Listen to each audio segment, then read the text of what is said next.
So this isn't a test, but there was a newsletter that Sherry put out early this morning. Who here read it?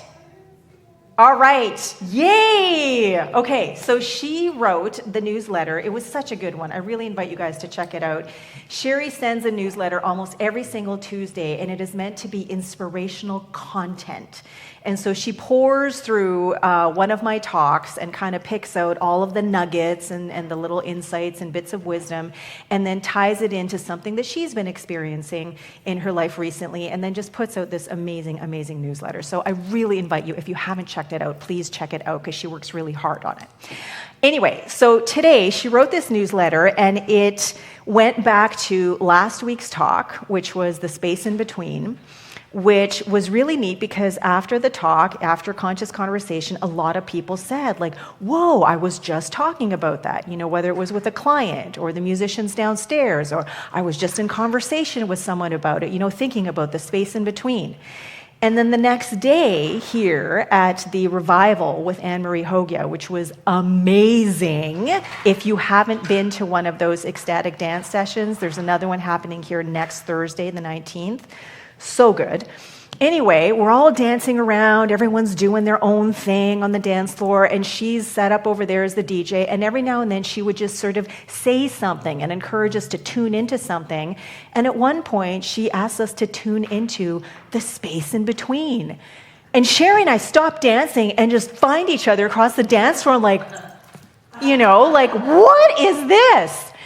And then, as I'm talking, and actually, it was that morning when I was hanging out with Sherry and Kevin, and we had just done a breathwork session with Alex King Harris, then I was talking about the talk, and this is what's in the newsletter. They're both like, oh my gosh, because they had just been in California visiting with Kevin's son, and it was his birthday, and they wanted to get him a very special book.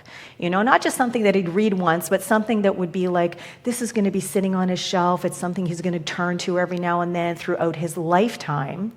And what it ended up being was the John O'Donohue book, To Bless the Space Between Us, which admittedly is not a book I have read, but for whatever reasons, this is the book that is coming up this last week for me. So it informed my Sunday talk, and thanks to Glenn, there were a whole bunch of quotes that he pulled out of that book for me that were just, I feel like I love John O'Donohue right now, just even though I haven't read, that book, bits of Anam Cara, but anyway, so they were talking about how important and essential this book is to sort of celebrate the connection that they have as father and son, as family, and then also because they're not physically in the same space together, even on the same continent sometimes, that they get to really lean into this space in between them.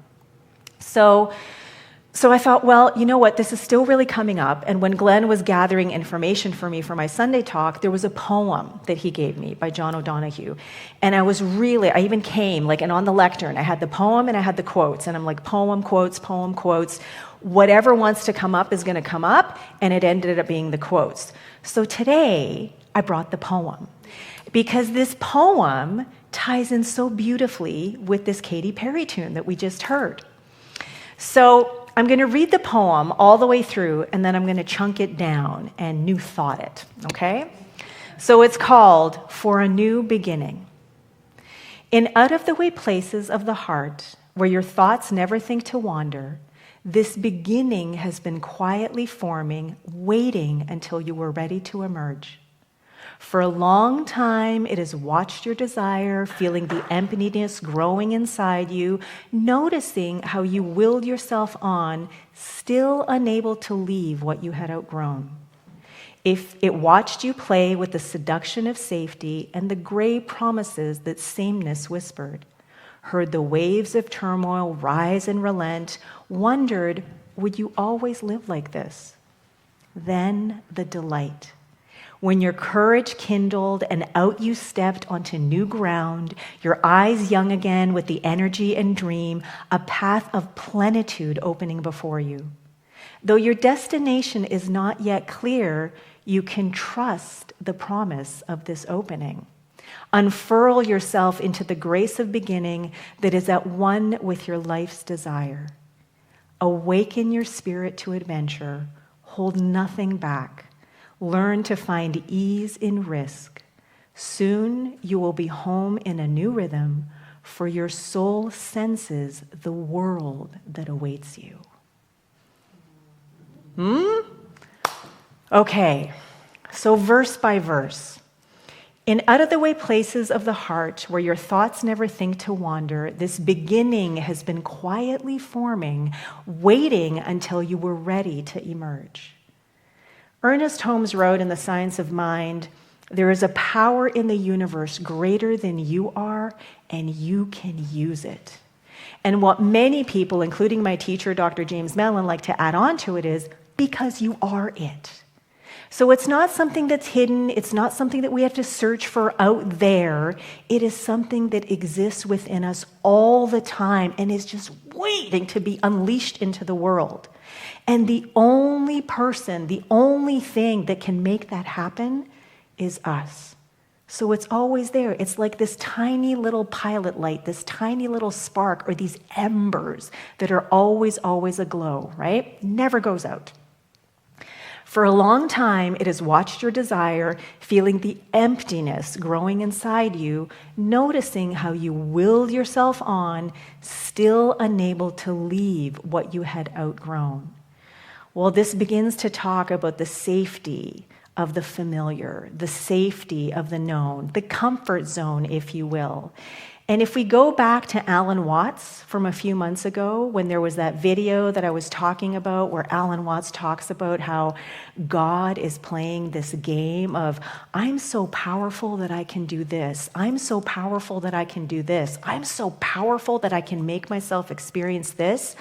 I'm so powerful that I can make myself forget that I am all powerful. And then just kind of sit back and watch. I wonder how long it's going to take before I remember, right? Because that power is always there. That power is who and what we are. And that capacity to remember and embrace and embody the power that we are, it's always there. But it's almost like it's kind of hanging out, kind of going, okay, this little game of hide and seek, right? Like, how long is it going to take? It watched you play with the seduction of safety and the gray promises that sameness whispered, heard the waves of turmoil rise and relent, wondered, would you always live like this? So even though that capacity for greatness, that incredible, amazing allness of being not only exists within us, but it's who and what we are, it's up to us to do the work, to remember that that is who and what we truly are, to turn within from time to time, as often as we possibly can, and create life from that incredible, amazing kaleidoscope of potentiality, rather than sort of the grayness or the sameness of what it is that we have known up until now. Now, some of that stuff is good. Some of that stuff is life-affirming. But there are still a whole bunch of limitations, limiting beliefs and thoughts and stories. And even if they're amazing, if we continue to repeat all the stuff that has gotten us to where we are now, we're just going to continue to repeat all of the stuff that has gotten us to where we are now, when there's all of this infinite potentiality that's available to us every moment of every day. Then the delight. When your courage kindled and you stepped onto new ground, your eyes young again with energy and dream, a path of plenitude opening up before you. There is something that is always ready to be unleashed within us. And when that something is sparked, whether it feels like it's coming from the outside or not, that spark is being ignited from within. It's being reignited from within because it never, ever, ever goes out. It may feel like that when life is feeling challenging, when we are surrounded by people who are driving us crazy, and when we don't know how to do something, and we focus on the I don't know how part rather than the trust. The trust that whatever I need for this to unfold is available to me. Whatever resources I require are right here, right now. I may not know who or what they are, but they're available to me. And as I open myself to trust, as I lean in and surrender, then all of the stuff that's already available is revealed because I'm opening myself up to see the potentiality of what's possible rather than the stuff that has gotten me to where I am right now. Though your destination is not clear, you can trust the promise of this opening. Unfurl yourself into the grace of beginning that is at one with your life's desire. So the word trust is in there, right? You don't have to know all the ins and outs. You don't have to know how something is going to happen. The how, some people will say, it's up to the universe, right? It's up to our greater selves. What we want to get crystal clear on is the what. The what, and then open ourselves up to, it can happen a gazillion ways that I'm not even aware of.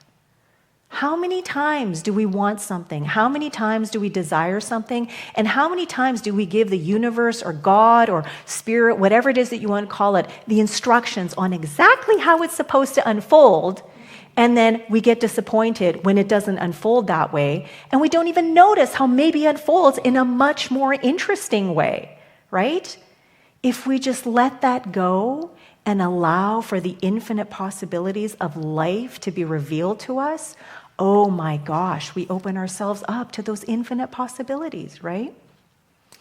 Awaken your spirit to adventure. Hold nothing back. Learn to find ease in risk. Soon you will be home in a new rhythm, for your soul senses the world that awaits you.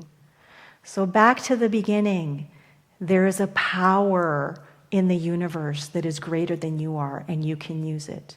This incredible, amazing, divine, energetic flow, this infinite, boundless, limitless imagination that is who and what we are, it's always present. It always exists. It's always alive and well and active within us.